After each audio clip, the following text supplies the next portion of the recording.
गीता सार। अब मैं गीता का सार बतलाऊंगा, जो समस्त गीता का उत्तम से उत्तम अंश है। पूर्व काल में भगवान श्री कृष्ण ने अर्जुन को उसका उपदेश किया था। वो भोग तथा मोक्ष दोनों को देने वाला है। श्री भगवान ने कहा, अर्जुन, जिसका प्राण चला गया है अथवा जिसका प्राण अभी नहीं गया है, ऐसे मरे हुए अथवा जीवित किसी भी देहधारी के लिए शोक करना उचित नहीं है, क्योंकि आत्मा अजन्मा, अजर, अमर तथा अमेध है। इसलिए शोक आदि को छोड़ देना चाहिए। विषयों का चिंतन करने वाले पुरुष की उसमें आसक्ति हो जाती है। आसक्ति से काम, काम से क्रोध और क्रोध से अत्यंत मोह, विवेक का अभाव होता है। मोह से स्मरण शक्ति का ह्रास और उससे बुद्धि का नाश हो जाता है। बुद्धि के नाश से उसका सर्वनाश हो जाता है। सत्पुरुषों का संग करने से बुरे संग छूट जाते हैं, आसक्तियां दूर हो जाती हैं। फिर मनुष्य अन्य सब कामनाओं का त्याग करके केवल मोक्ष की कामना रखता है। कामनाओं के त्याग से मनुष्य की आत्मा अर्थात अपने स्वरूप में स्थित होती है। उस समय वो स्थिर प्रज्ञ कहलाता है। संपूर्ण प्राणियों के लिए जो रात्रि है, अर्थात समस्त जीव जिसकी ओर से बेखबर होकर सो रहे हैं, उस परमात्मा के स्वरूप में भगवत प्राप्त संयमी योगी पुरुष जागता रहता है। तथा जिस क्षणभंगुर सांसारिक सुख में सब भूत प्राणी जागते हैं, अर्थात जो विषय भोग उनके सामने दिन के समान प्रकट हैं, वो ज्ञानी मुनि के लिए रात्रि ही समान है। अर्थात जो विषय भोग उनके सामने दिन के समान प्रकट है, वो ज्ञानी मुनि के लिए रात्रि के ही समान है। जो अपने आप में ही संतुष्ट है, उसके लिए कोई कर्तव्य शेष नहीं है। इस संसार में उस आत्माराम पुरुष को न तो कुछ करने से प्रयोजन है और न करने से ही। महाबाहो, जो गुण विभाग और कर्म विभाग के तत्व को जानता है, वो ये समझकर कि संपूर्ण गुण गुणों में ही बरत रहे हैं, कहीं आसक्त नहीं होता। अर्जुन, तुम ज्ञान रूपी नौका का सहारा लेने से निश्चय ही संपूर्ण पापों को तर जाओगे। ज्ञान रूपी अग्नि सब कर्मों को जलाकर भस्म कर डालती है। जो सब कर्मों को परमात्मा में अर्पण करके आसक्ति छोड़कर कर्म करता है, वो पाप से लिप्त नहीं होता। ठीक उसी तरह जैसे कमल का पत्ता पानी से लिप्त नहीं होता।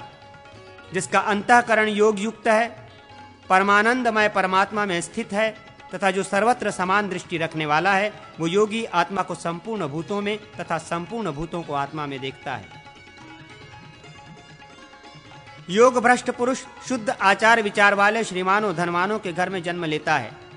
तात कल्याण में शुभ कर्मों का अनुष्ठान करने वाला पुरुष कभी दुर्गति को प्राप्त नहीं होता। मेरी ये त्रिगुणमयी माया अलौकिक है, इसका पार पाना बहुत कठिन है। जो केवल मेरी शरण लेते हैं, वे ही इस माया को लांघ पाते हैं। परश्रेष्ठ, आर्थ, जिज्ञासु, अर्थार्थी और ज्ञानी, ये चार प्रकार के मनुष्य मेरा भजन करते हैं। इनमें से ज्ञानी तो मुझसे एकीभूत होकर स्थित रहता है। अविनाशी परम तत्व सच्चिदानंदमय परमात्मा ब्रह्म है। स्वभाव अर्थात जीवात्मा को अध्यात्म कहते हैं। भूतों की उत्पत्ति और वृद्धि करने वाले विसर्ग का, यज्ञदान आदि के निमित्त किए जाने वाले द्रव्यादि के त्याग का, नाम कर्म है विनाशशील पदार्थ अभिभूत है तथा पुरुष हिरण्यगर्भ अधिदैवत है। देहधारियों में श्रेष्ठ अर्जुन, इस देह के भीतर मैं वासुदेव ही अधियज्ञ हूँ। अंतकाल में मेरा स्मरण करने वाला पुरुष मेरे स्वरूप को प्राप्त होता है, इसमें तनिक भी संदेह नहीं है। मनुष्य अंतकाल में जिस जिस भाव का स्मरण करते हुए अपने देह का परित्याग करता है, उसी को वो प्राप्त होता है। मृत्यु के समय जो प्राणों को भवों के मध्य में स्थापित करके ओम इस एकाक्षर ब्रह्म का उच्चारण करते हुए देह त्याग करता है, वो मुझ परमेश्वर को ही प्राप्त करता है।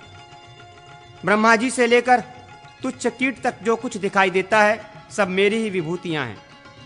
जितने भी श्री संपन्न और शक्तिशाली प्राणी हैं, सब मेरे अंश हैं। मैं अकेला ही संपूर्ण विश्व के रूप में स्थित हूं, ऐसा जानकर मनुष्य मुक्त हो जाता है। यह शरीर क्षेत्र है, जो इसे जानता है उसको क्षेत्रज्ञ कहा जाता है। क्षेत्र और क्षेत्रज्ञ को जो यथार्थ रूप से जानता है, वही मेरे मत में ज्ञान है। 5 महाभूत, अहंकार, बुद्धि, अव्यक्त, मूल प्रकृति, 10 इंद्रियां, एक मन, 5 इंद्रियों के विषय, इच्छा, द्वेष, सुख दुख, स्थूल शरीर, चेतना और धृति, ये विकारों सहित क्षेत्र हैं। जिसे यहाँ संक्षेप से बतलाया गया है। अभिमान शून्यता, दंभ का अभाव, अहिंसा, क्षमा, सरलता, गुरु सेवा, बाहर भीतर की शुद्धि, अंतःकरण की स्थिरता, मन, इंद्रिय एवं शरीर का निग्रह, विषय भोगों में आसक्ति का अभाव, अहंकार का न होना, जन्म, मृत्यु, जरा तथा रोग आदि में दुख रूप दोष का बारंबार विचार करना, पुत्र, स्त्री और गृह आदि में आसक्ति और ममता का अभाव, प्रिय और अप्रिय की प्राप्ति में सदा ही समान चित्त रहना, हर्ष शोक के वशीभूत न होना, मुझ परमेश्वर में अनन्य भाव से अविचल भक्ति का होना, पवित्र एवं एकांत स्थान में रहने का स्वभाव, विषयी मनुष्यों के समुदाय में प्रेम का अभाव, अध्यात्म ज्ञान में स्थिति तथा तत्व ज्ञान स्वरूप परमेश्वर का निरंतर दर्शन, ये सब ज्ञान कहा गया है। और जो इसके लिए विपरीत है वो अज्ञान है। अब जो ज्ञेय अर्थात जानने योग्य है उसका वर्णन करूंगा। जिसको जानकर मनुष्य अमृत स्वरूप परमात्मा को प्राप्त होता है, ज्ञेय तत्व अनादि है और परम ब्रह्म के नाम से प्रसिद्ध है। उसे न सत कहा जा सकता है न असत। वो इन दोनों से विलक्षण है। उसके सब ओर हाथ पैर हैं, सब ओर नेत्र, सिर और मुख हैं तथा सब ओर कान हैं। वो संसार में सबको व्याप्त करके स्थित है। सब इंद्रियों से रहित होकर भी समस्त इंद्रियों के विषयों को जानने वाला है। सबका धारण पोषण करने वाला होकर भी आसक्ति रहित है तथा गुणों का भोक्ता होकर भी निर्गुण है। वो परमेश्वर संपूर्ण प्राणियों के बाहर और भीतर भी विद्यमान है। चर और अचर सब उसी के स्वरूप हैं। सूक्ष्म होने के कारण वो अविज्ञेय है। वही निकट है और वही दूर।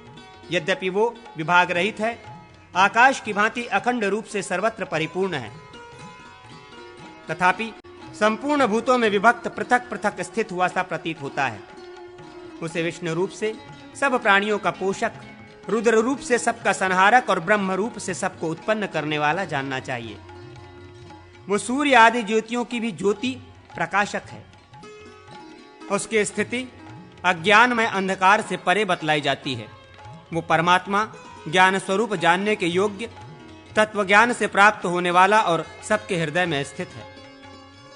उस परमात्मा को कितने ही मनुष्य सूक्ष्म बुद्धि से ध्यान के द्वारा अपने अंतःकरण में देखते हैं। दूसरे लोग सांख्य योग के द्वारा तथा कुछ अन्य मनुष्य कर्म योग के द्वारा देखते हैं। इनके अतिरिक्त जो मंद बुद्धि वाले साधारण मनुष्य हैं, वे स्वयं इस प्रकार न जानते हुए भी दूसरे ज्ञानी पुरुषों से सुनकर ही उपासना करते हैं। वे सुनकर उपासना में लगने वाले पुरुष भी मृत्यु रूप संसार सागर से निश्चय ही पार हो जाते हैं। सत्वगुण से ज्ञान, रजोगुण से लोभ तथा तमोगुण से प्रमाद, मोह और अज्ञान उत्पन्न होते हैं। गुण ही गुणों में बरतते हैं। ऐसा समझकर जो स्थिर रहता है, अपने स्थिति से विचलित नहीं होता, जो मान अपमान में तथा मित्र और शत्रु पक्ष में भी समान भाव रखता है, जिसने कर्तव्य के अभिमान को त्याग दिया है, वो निर्गुण गुणातीत कहलाता है। जिसकी जड़ ऊपर की ओर अर्थात परमात्मा है और शाखा नीचे की ओर यानी ब्रह्मा जी आदि हैं। उस संसार रूपी अश्वस्थ वृक्ष को अनादि प्रवाह रूप से अविनाशी कहते हैं। वेद उसके पत्ते हैं। जो उस वृक्ष को मूल सहित यथार्थ रूप से जानता है, वही वेद के तात्पर्य को जानने वाला है। इस संसार में प्राणियों की सृष्टि दो प्रकार की है, एक दैवी देवताओं के से स्वभाव वाली और दूसरी आसुरी असुरों के से स्वभाव वाली। अतः मनुष्यों के अहिंसा आदि सद्गुण और क्षमा दैवी संपत्ति है। आसुरी संपत्ति से जिसकी उत्पत्ति हुई है, उसमें न शौच होता है न सदाचार। क्रोध, लोभ और काम ये नरक के देने वाले हैं, अतः इन तीनों को त्याग देना चाहिए। सत्व आदि गुणों के भेद से यज्ञ, तप और दान तीन प्रकार के माने गए हैं, सात्विक, राजस और तामस। सात्विक अन्न, आयु, बुद्धि, बल, आरोग्य और सुख की वृद्धि करने वाला है। तीखा और रूखा अन्न राजस है, वो दुख, शोक और रोग उत्पन्न करने वाला है। अपवित्र, जूठा, दुर्गंधयुक्त और नीरस आदि अन्न तामस माना गया है। यज्ञ करना कर्तव्य है, ये समझकर निष्काम भाव से विधि पूर्वक किया गया यज्ञ सात्विक है। फल की इच्छा से किया हुआ यज्ञ राजस और दंभ के लिए किया जाने वाला यज्ञ तामस है। श्रद्धा और मंत्र आदि से युक्त एवं विधि प्रतिपादित जो देवता आदि की पूजा तथा अहिंसा आदि तप हैं, उन्हें शारीरिक तप कहते हैं। अब वाणी से किए जाने वाले तप को बताया जाता है, जिससे किसी को उद्वेग न हो, ऐसा सत्य वचन, स्वाध्याय और जप ये वांगमय तप है। चित्त शुद्धि, मौन और मनोनिग्रह ये मानस तप है। कामना रहित तप सात्विक फल आदि के लिए किया जाने वाला है। राजस तथा दूसरों को पीड़ा देने के लिए किया हुआ तप तामस कहलाता है। उत्तम देश, काल और पात्र में दिया हुआ दान सात्विक है। प्रत्युपकारक के लिए किया जाने वाला दान राजस है तथा अयोग्य देश, काल आदि में अनादर पूर्वक दिया हुआ दान तामस कहा गया है। ओम तत् और सत ये परम ब्रह्म परमात्मा के 3 प्रकार के नाम बताए गए हैं। यज्ञ, दान आदि कर्म मनुष्यों को भोग एवं मोक्ष प्रदान करने वाले हैं। जिन्होंने कामनाओं का त्याग नहीं किया है, उन सकामी पुरुषों के लिए कर्म का बुरा, भला और मिला हुआ 3 प्रकार का फल होता है। ये फल मृत्यु के पश्चात प्राप्त होता है। सन्यासी, त्यागी पुरुषों के कर्मों का भी कभी कोई फल नहीं होता। मोहवेश जो कर्मों का त्याग किया जाता है वो तामस है। शरीर को कष्ट पहुंचने के भय से किया हुआ त्याग राजस है तथा कामना के त्याग से संपन्न होने वाला त्याग सात्विक कहलाता है। अधिष्ठान, कर्ता, भिन्न भिन्न करण, नाना प्रकार की अलग अलग चेष्टाएं तथा दैव ये 5 ही कर्म के कारण हैं। सब भूतों में एक परमात्मा का ज्ञान सात्विक, भेद ज्ञान राजस और अतात्विक ज्ञान तामस है। निष्काम भाव से किया जाने वाला कर्म सात्विक, कामना के लिए किया जाने वाला कर्म राजस तथा मोहवश किया हुआ कर्म तामस है। कार्य की सिद्धि और असिद्धि में सम निर्विकार रहने वाला कर्ता सात्विक, हर्ष और शोक करने वाला राजस तथा शठ और आलसी कर्ता तामस कहलाता है। कार्य अकार्य के तत्व को समझने वाली बुद्धि सात्विकी, उसे ठीक ठीक न जानने वाली बुद्धि राजसी तथा विपरीत धारणा रखने वाली बुद्धि तामसी मानी गई है। मन को धारण करने वाली धृति सात्विकी, प्रीति की कामना करने वाली धृति राजसी तथा शोक आदि को धारण करने वाली धृति तामसी है। जिसका परिणाम सुखद हो वो सत्व से उत्पन्न होने वाला सात्विक सुख है। जो आरंभ में सुखद प्रतीत होने पर भी परिणाम में दुखद हो वो राजस सुख है तथा जो आदि और अंत में भी दुख ही दुख है वो आपाततः प्रतीत होने वाला सुख तामस कहा गया है। जिससे सब भूतों की उत्पत्ति हुई है और जिसने ये संपूर्ण जगत व्याप्त है, उस विष्णु को अपने अपने स्वाभाविक कर्म द्वारा पूज कर मनुष्य परम सिद्धि को प्राप्त कर लेता है। जो सब अवस्थाओं में और सर्वदा मन, वाणी एवं कर्म के द्वारा ब्रह्मा से लेकर तुच्छ कीट पर्यंत संपूर्ण जगत को भगवान विष्णु का स्वरूप समझता है, वो भगवान में भक्ति रखने वाला भागवत पुरुष सिद्धि को प्राप्त होता है।